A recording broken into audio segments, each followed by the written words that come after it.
બાપાએ અંતિમ શ્વાસ લીધા છે. ભારતીય ટીમના તેઓ કોચ પણ રહી ચૂક્યા છે. છેલ્લા ઘણા સમયથી બીમાર ચાલતા હતા અંશુમાનજી. બીસીસીઆઈના અધ્યક્ષ જય શાહે ટ્વીટ કરી દુઃખ વ્યક્ત કર્યું છે.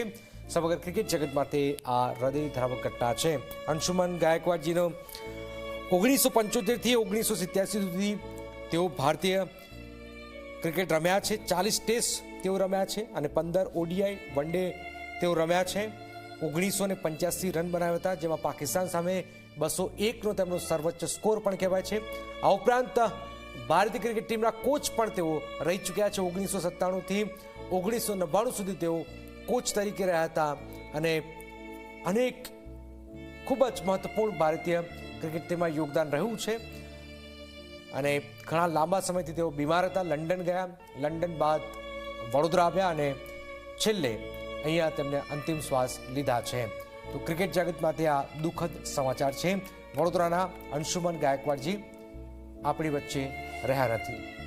રવિ પણ સજ્જ છે. રવિ, અંશુમાન ગાયકવાડ ન માત્ર વડોદરા પરંતુ આખા દેશનું ગૌરવ હતા અને આખરે ક્રિકેટમાં એક મોટું નામ અંશુમાન ગાયકવાડજી આપણી વચ્ચે રહ્યા નથી. રવિ, બિલકુલ વાત કરવામાં આવે જનક તો આ ખૂબ જ દુઃખદ સમાચાર છે વડોદરા માટે, કારણ કે વડોદરા શહેરનું ખૂબ મોટું નામ હતું અને સમગ્ર દેશ વિદેશમાં ભારતીય ક્રિકેટ ટીમમાં તેમને નેતૃત્વ પણ કર્યું હતું. 2 વખત તેઓ કોચ રહ્યા હતા. એટલું જ નહીં, પરંતુ જ્યારે ઇન્ડિયા પહેલું વર્લ્ડ કપ જીત્યું એ ટીમમાં પણ અંશુમન ગાયકવાડ પોતે ટીમના ખેલાડી હતા 1983માં. એટલે આપ સમજી શકો છો કે તે કેટલા મહત્વના ક્રિકેટર દેશ માટે હતા. તેમને આજે રાત્રે 9:30 વાગે પોતાને આખરી જે શ્વાસ છે તે લીધો હતો, જેમાં ખાસ કરીને તેઓ છેલ્લા ઘણા સમયથી હોસ્પિટલમાં સારવાર હેઠળ હતા. અગાઉ તેઓ લંડનમાં સારવાર હેઠળ હતા અને ત્યાંથી પછી વધુ સારવાર માટે તેમને ભારત ખસેડવામાં આવ્યા હતા અને ત્યાં અત્યારે વડોદરાની ખાનગી હોસ્પિટલમાં તેમની સારવાર ચાલી રહી હતી. બ્લડ કેન્સરની બીમારીથી તેઓ ઝઝૂમી રહ્યા હતા.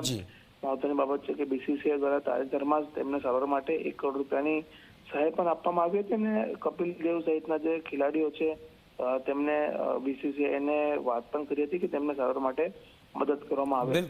જે રીતના વાત કરવામાં આવે તો ભારતીય ક્રિકેટ ટીમના તેઓ ભારતીય પૂર્વ કોચ પણ હતા 1975 થી લઈને 1987 સુધી. એટલે અનેક તેમનો ફાળો ક્રિકેટ જગત માટે રહ્યો છે. બિલકુલ આભાર રવિ. તો ઘણા લાંબા સમયથી અંશુમાન ગાયકવાડ બીમાર હતા, કેન્સરની બીમારીથી પીડિત હતા અને આજે તેમનું 9:30 વાગ્યાની આસપાસ નિધન પણ થયું છે.